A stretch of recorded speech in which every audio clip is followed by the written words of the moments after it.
Welcome to the April meeting of the Acquisition SIG for Koha. We are a group that gets together and we welcome any kind of questions that you might have or cool things that you've discovered about Koha or anything like that.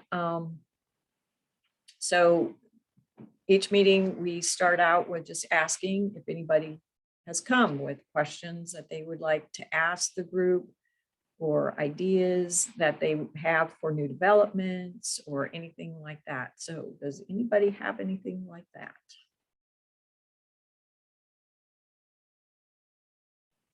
All right.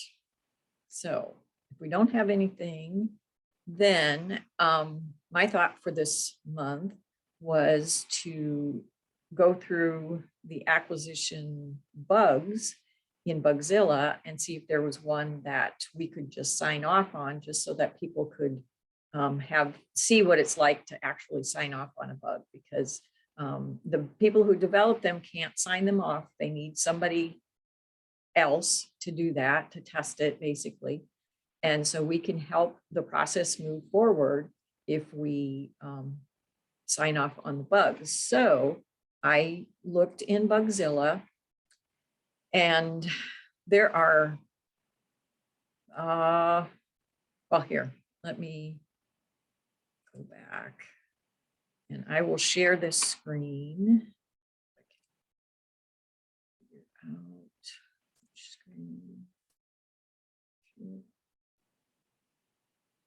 Okay, can you all see the screen with the mouse wiggling around on it? Okay, super. So I did a search in Bugzilla of everything in the acquisitions component that was, I think it's up here, new, reopened, assigned, in discussion, need sign off, and signed off. So 321 bugs were found. That's a lot. And as you can see, a large number of them are new. Like most of them are new. So that's an opportunity for you to go in and comment on ones that you would like. I'm still scrolling. And, you know, try and boost the interest in for the developers to actually fix some of these bugs. Next status is reopened, and then these here are assigned. That means somebody has taken them and they're going to start working on them. So those are also good candidates to make comments on if you have an opinion about how something should be developed. The in D is in discussion. Again, great opportunity for input on those. And these bottom few are the need sign off. So I found. Rhonda, can I ask real quick? Because I've never actually, I've been on the page, but not in depth.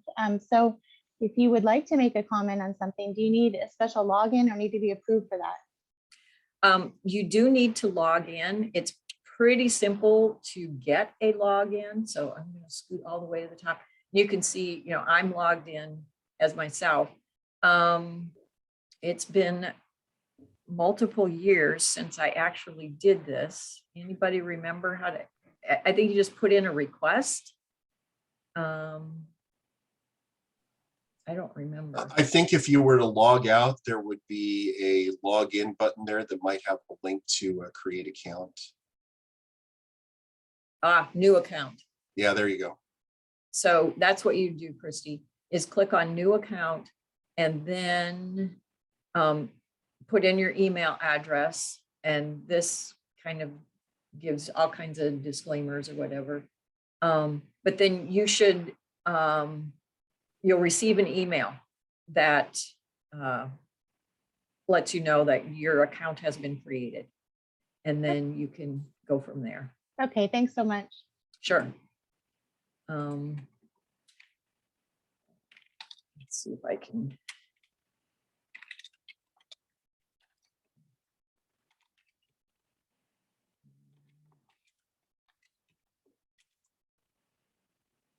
Yes. Okay, I remembered my password.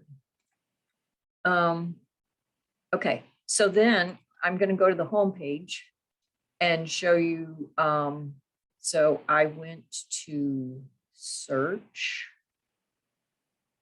And then you've got these different, pick the Koha product. This is how I found the ones that we saw on the screen. And then went to acquisitions. And then I added, if you do control, and then you can click on a couple more. So I know there's no need sign off. So, so those were the ones that were selected. And then it took me a while to find the search button, but there it is. And that got us the list of 321 bugs that we have in acquisitions in those 5 statuses, I think. So,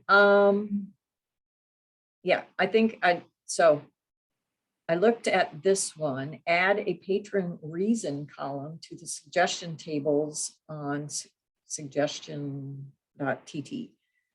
So that one looked pretty straightforward when I looked at the test plan. So when you come in here, what you're going to see is, okay, Lucas is the person that it's assigned to, that he actually probably wrote the fix. There isn't much here.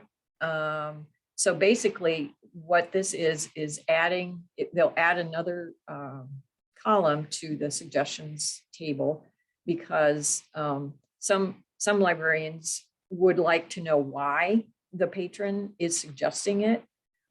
So this would give them another table or another field that they can, the customer can put suggestions in, and it's from authorized values. So then the next thing I did, so here's our test plan. So which bug is this? 30510. So I don't know if somebody else wants to pull that up so that they can have the test plan there and read through the test plan as we try and actually apply this. So the next thing I did was went to this page in the Koha wiki. There's a sandboxes page, and that is on this sandboxes page. Bywater has some sandboxes that you can use. So sandbox is just like it sounds, it's a place to play around. So you can apply a fix and test it in these sandboxes. So if you click on that link, you'll get to a page like this. This shows you that one person has got a sandbox going. If you want to create one, you click on create, and then you start filling stuff in. Oops, let's just do it like that instead. So this stuff, correct me if I am wrong, but this is the information that's used to update. Oh, why don't I just click on this?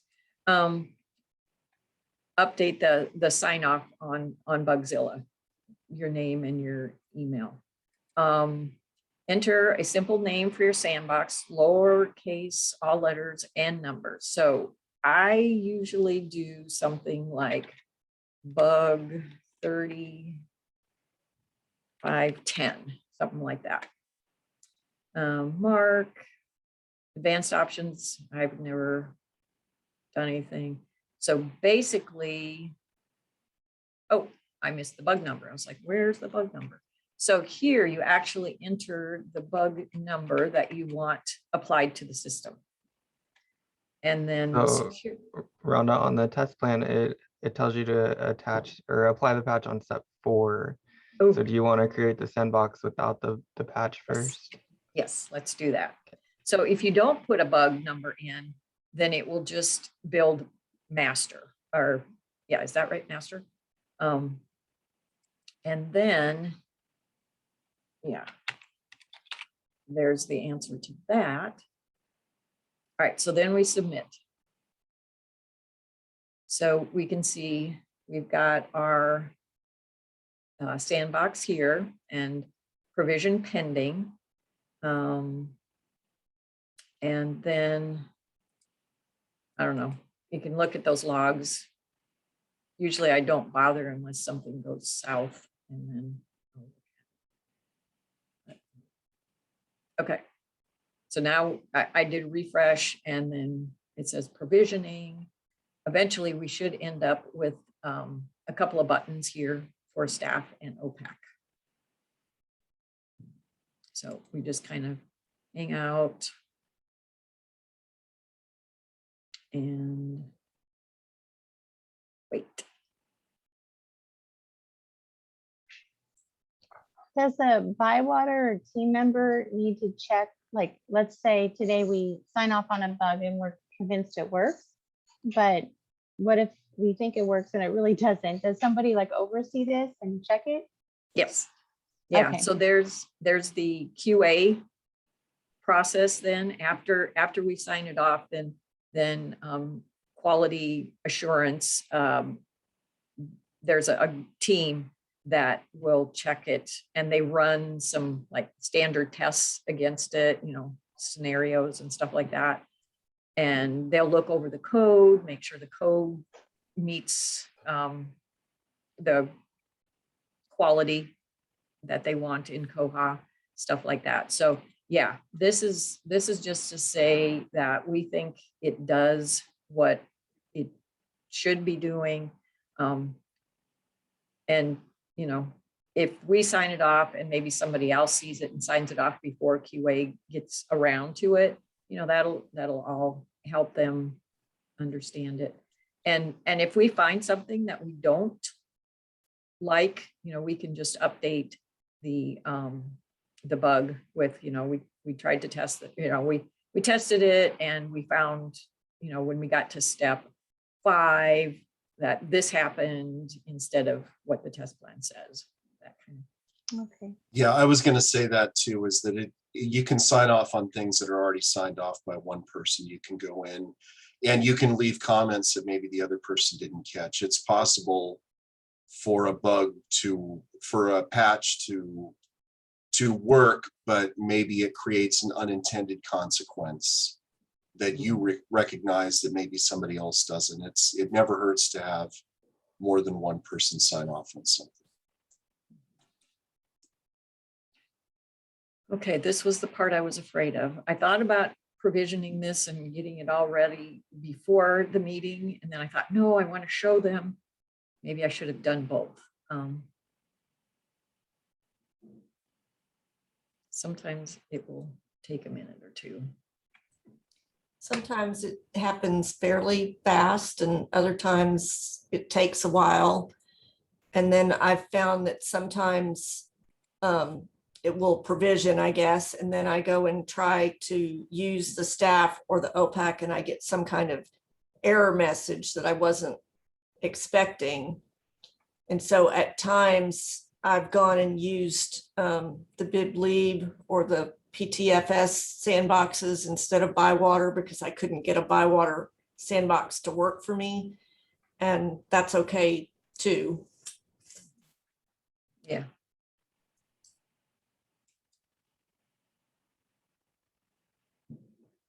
We could do a race. We could start a different, oops, that's not what I want.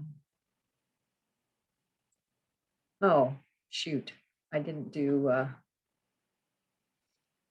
new tab when I started this one. I just went straight to it from the wiki.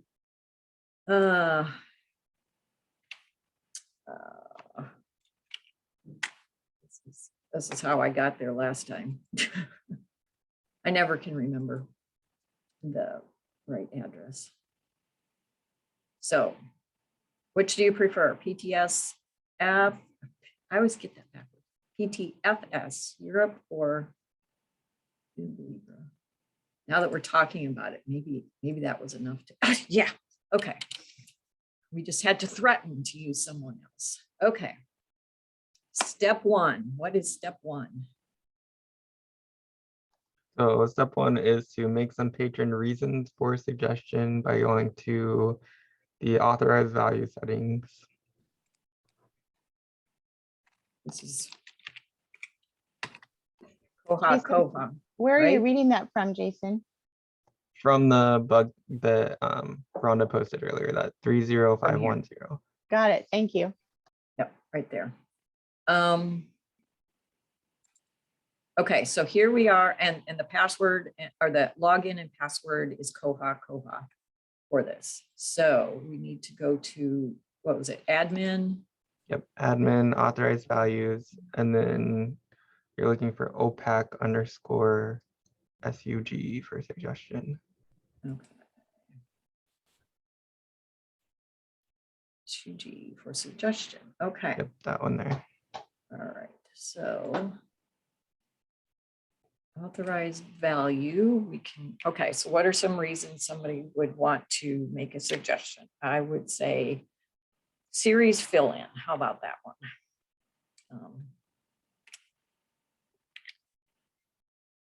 Series fill, I'll call. And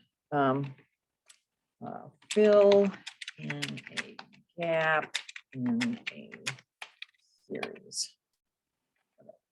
All right. Somebody else have one? What's another reason a patron would make a suggestion?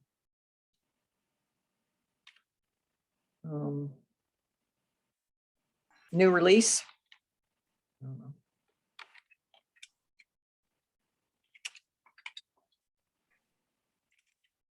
Wow, wow.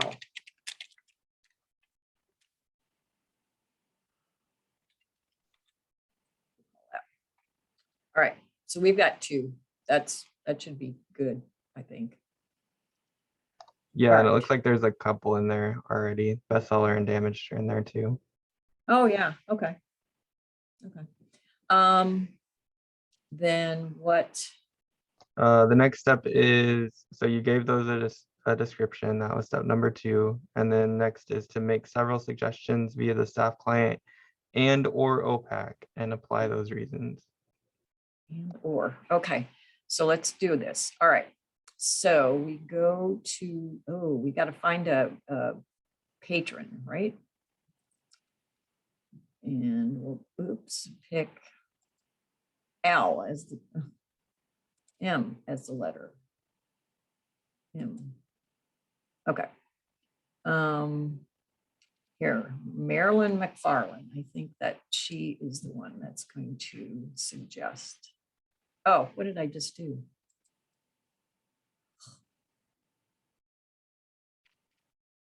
Do I have to click on her name? There we go. That's what I wanted to see. So then we go down to purchase suggestions, new purchase suggestion, title. Here we go, the 4 wins. Author.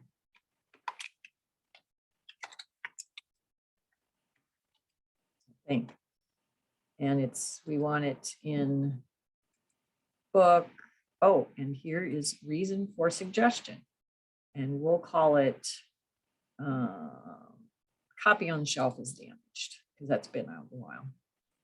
Okay, and then I'm sorry, Rhonda, were your options that you just put in available there? I didn't. Yeah, sorry, too fast. All right, so fill in a gap in the series was one, and this is a new title is another one. So they put them in alphabetical order by the first letter of the description.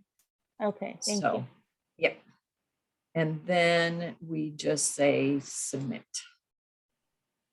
So she's got one there.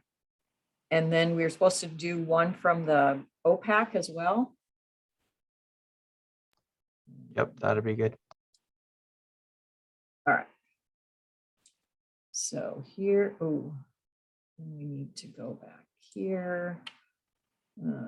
Patrons, let's pick F. All right, so this is her. Oh, but I don't know her. I guess I have to edit her password in order to know what her password is.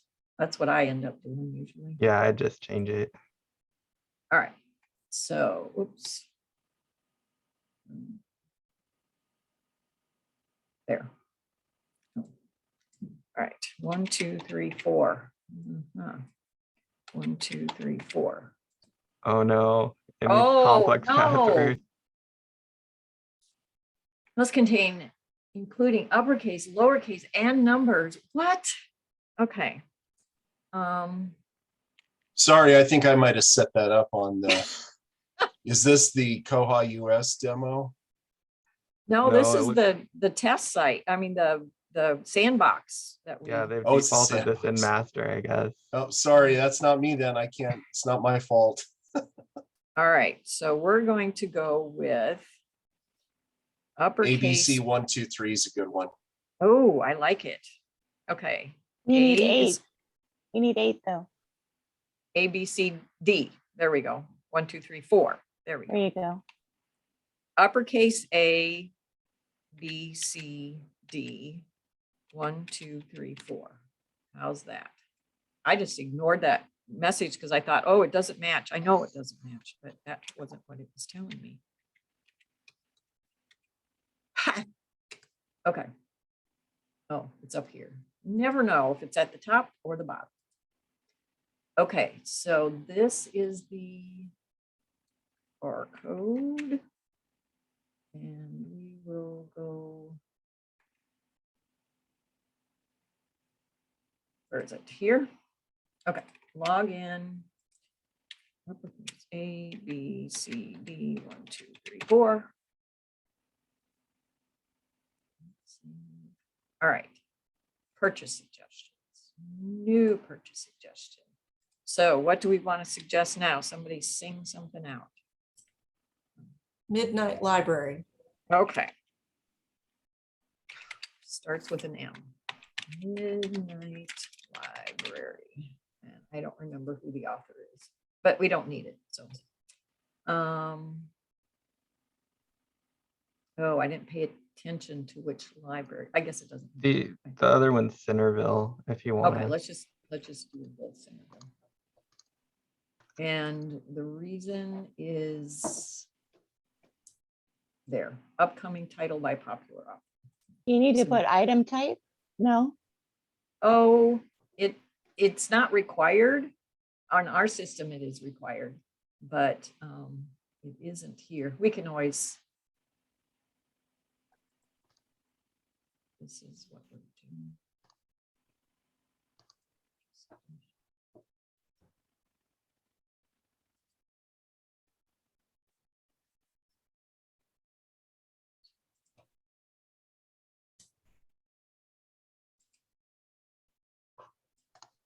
There.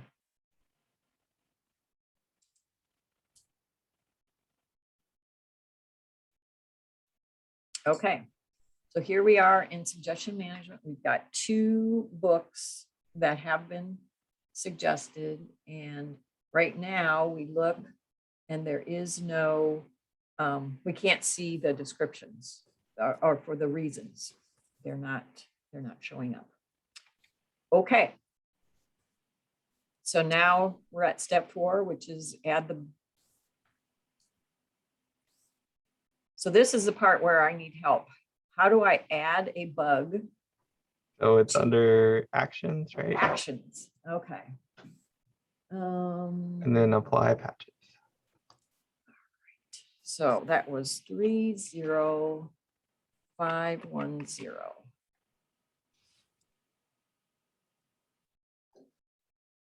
So we're determining now that that didn't work, correct?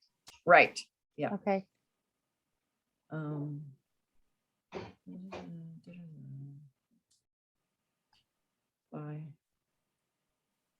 So what do I do now? Now I think you go back to your sandboxes tab And don't they usually recommend you restart all the things after you apply a patch? Okay. Is that under actions as well? Restart? Yeah, that top one. Okay.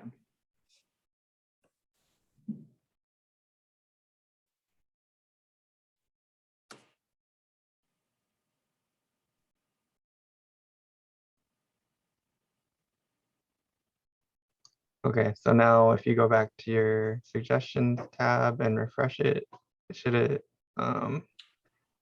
should show. All right, so on this part, right? The suggestion management.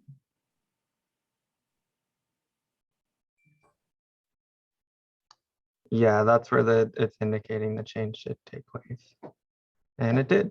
There it is. Awesome. So this was not there before. It is now, it is there now. So we see that. Is there anything that's supposed to show up on the patron side? Not necessarily. I mean, this is mostly for the information for librarians, right? Right, it doesn't mention it. You could always flip over and see if anything changed. Let's go here and just refresh.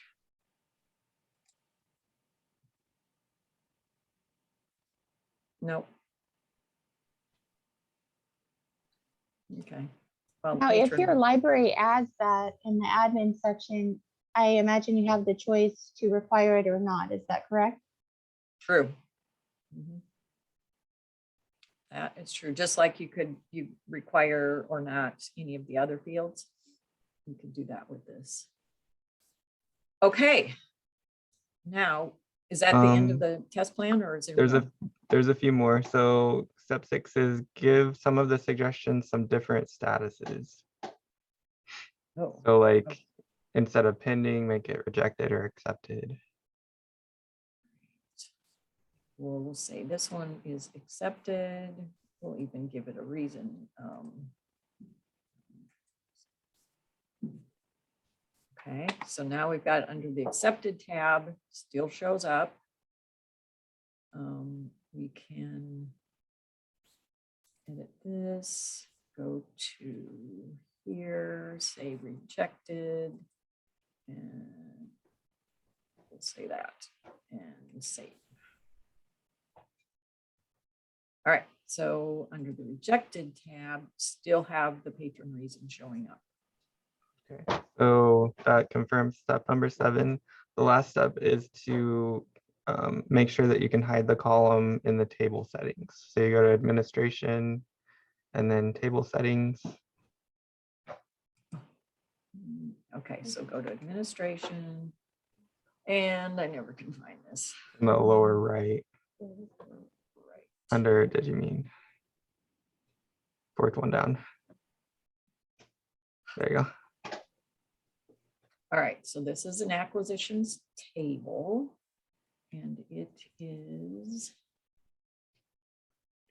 suggestions. So this should be patron reason, I think. There, okay. It's hidden by default. Okay. So I check that box. Yep. And save it. Then go back to the suggestions page and see if that worked. Isn't there a suggestion thingy here? It's under the more menu. They added it there. Oh, that's okay. There it is. Okay. All right. It's not showing up in the as an accepted anymore. And under rejected, not there. We can even edit one of these and say it is pending. And see. Not there either. And So, can you toggle the column on and off from the columns? Little wheel. oh, thing? yeah, okay, so where is that columns?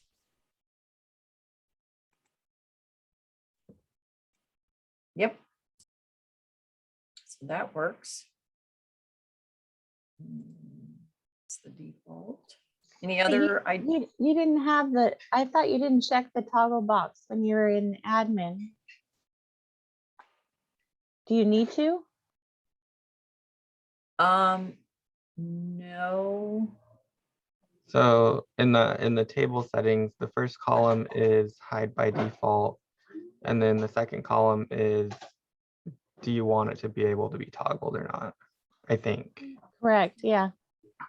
Okay. So right now it's set to hidden, but you can toggle it. So I guess we could test it with hidden, that. but Okay. can't be toggled. You're in your live system there, Rhonda. Oh, ooh, okay. Thank you. That's force of habit. My koha is over there. Okay, let's go back here.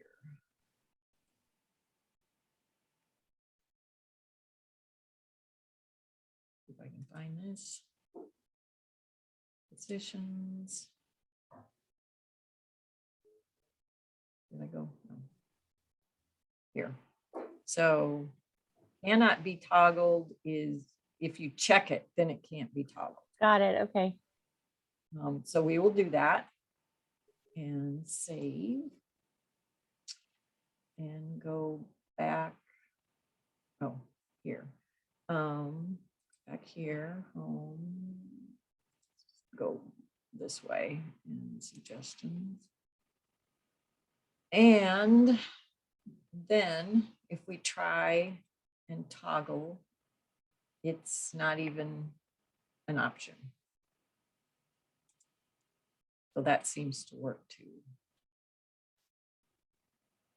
Yeah, there's nothing patrony here. Okay. Does that seem to, anybody got any other ideas about how we can try and break it?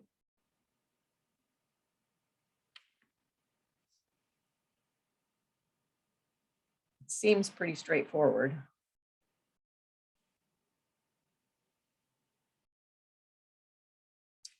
Okay, so at this point, if you're comfortable with the fix and it seems to be doing what you think it should do, you can sign off on it. So 27 sandboxes open here. Oh, can I close? I can close this, right? And probably that one too. All right.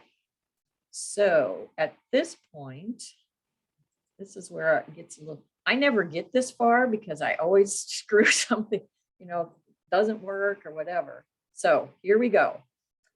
So sign off patches, right? We click on that. So here's my name that I entered earlier, my email address, the bug number, number of patches to sign. So that's just one.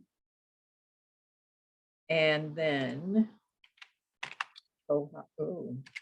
named it something else, koha. All right, then we go and hit submit.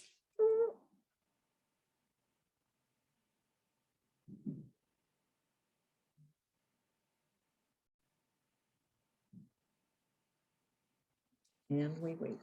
So do we have to, in that caveat down there, please make sure the bug report status gets updated? So it sounds like this doesn't sign it off, is that correct? Right, so Yes. what we're gonna do is go back to the bug and refresh it. And now we see, the Bywater sandboxes and signed off by Rhonda Kuiper. That's all good, but what we have to do is go up here and see how it still says needs sign off. Mm-hmm. We have to go to edit and change it to signed off and save changes. So now that's the part you have to come back and change that status because it doesn't automatically. And this is the most confusing thing about Bugzilla. Whenever you do that, Absolutely. it pushes you to the next bug. So you're not on the same bug anymore. Oh. Yeah, as soon as you change the status on a bug, it moves you to the next bug in line, and it's just pisses It's- everybody off. Yeah, yeah, because I've had refresh- that happen Yeah, times before. I'm like, what? But, okay, so this is the one. So now yeah, it's, refresh it again, and I think it Okay. should. there. So now it says signed off, and we see our sign off down here. The other thing that happens to me until I learned that I needed to refresh the page is I would go and change the status, and then I would get this next page that says midair collision. And I'm like, what is that? And I guess it's too much is happening at the same time or something. I don't know. So yeah, refreshing that page before you change the status should prevent that. Okay, okay. Mid-air collision. Oh, somebody has a sense of humor. Okay. So that is, we've signed off on it. And the Lucas will get a notification that it's been signed off. And then, and QA will get a notification probably too that it's been signed off. And then maybe be in the, what, it would be 2205 is the next one. No, I don't know. 20, Yeah, that one's coming out next month, so Right, probably so won't it's- squeak in there, but maybe No. 2211. 2211. Yeah, that's what I was thinking. And then Rhonda, can you go to the Bugzilla dashboard? Go like home and then, yeah, to the dashboard. Right there on the big tab. Dashboard. Yeah. Okay, Then you can see that the latest sign off there shows the bug number and your name. And so you know that it's moved into the sign offs. yes. And this is how you get your name in lights. And if, yeah, this right here, there's, shows you how many needs sign off bugs there are, and just all kinds of different things that have, about the status of the, past QA, failed QA, so that this QA is the next step after the sign offs. So anything else? Well, thank you for that. That's exciting for me. Yeah. Yeah, well, that's what we wanted to do, is create some excitement in our lives. And if the test plan didn't work, it's okay to go in there and give it the status failed QA. And then probably you would want to update, put a comment on the bug that such and such didn't happen, or you got an error, or, whatever was the reason it wasn't successful. Yeah, the more information you can give for something that doesn't pass the test plan, the easier it'll be for somebody to go in and fix it. And I've also made comments along the lines of, yeah, this works, but I really don't like it. Yep. This works, but it's a terrible idea. Yes. We had one of those in the last release, I think it was, where there was a function added and we turned it off immediately. You're like, make that stop. It's horrible. In acquisitions, no, it was cataloging. I think it was in cataloging. I had a question for all of you, since we were in the suggestions tab, regarding your library procedures for purchasing the suggestions. Is it usually the acquisitions person that does it? Because at our library, the selector actually goes through it and picks and chooses and then puts it in a cart or a basket. I just wanted to know what everyone else does. We have each of our selectors. We have one person that kind of goes in and looks at all of them. And what we actually do what she goes in and does is she says, well, that looks like a mystery. So she actually goes and changes it. And we use the fund, even though we're not really doing anything with the fund, but then it will show, this one's mystery, this one's picture books, whatever. And then all of the selectors are supposed to go in there periodically and see any of them that, are theirs, and then decide whether they're going to accept it or not. And then we're supposed to, like, if when you're on the Koha home screen, it usually shows the number of suggestions that are, waiting. And so we're supposed to not let that number get real high.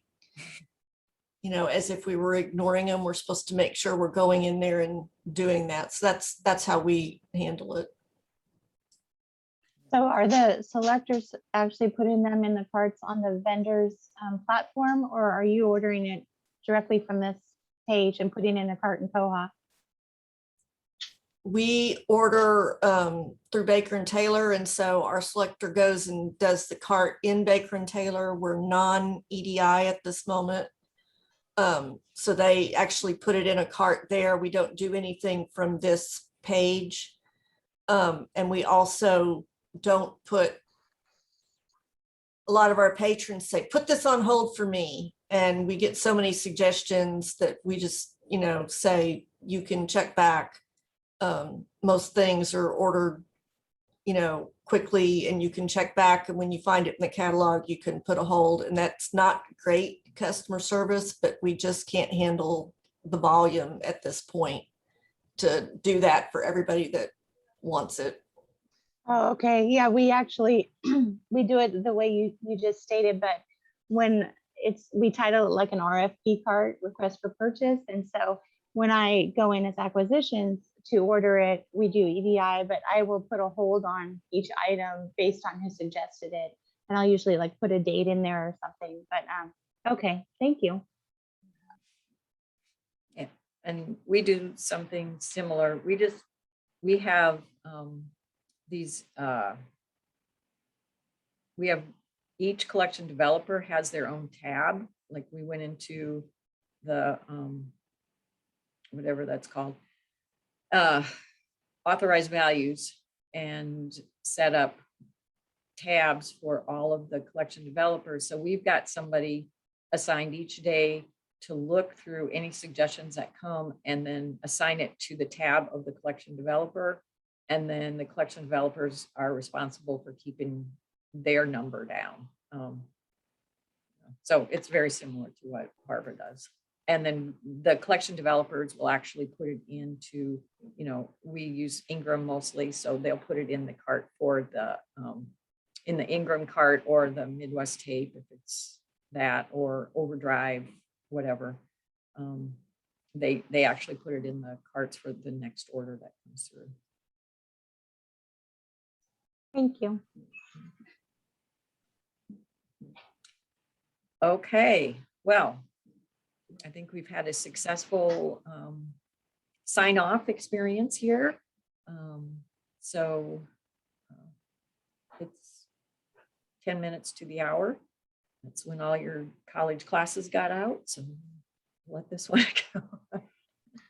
Rhonda, do you want to show how to delete your sandbox now that you're done with it? Yes. All right, so we go back here. This is where we had this. And there is a big red delete button.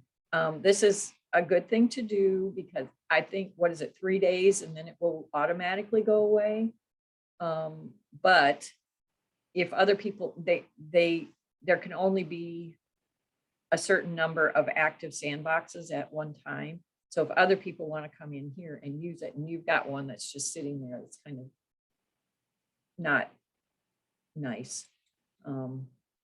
So we can say delete, and I can actually spell this now, and say do it, and deletion pending.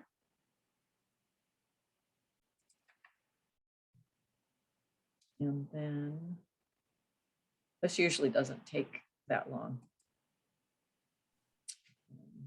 So let's say you started this in the morning and you got busy, you had a few meetings and you wanted to go back to it. Would there be anything wrong with leaving it there like for the day until you could go back to No. it or no? Okay. Nope. Yeah, like I said, I think it's 3 days that it will actually stick. Oh, here's an expiration date. Oh, that's only 1 day. Okay. Yeah, so they're there for 24 hours. But I think the only concern would be is if it started getting major use, like, Mhm.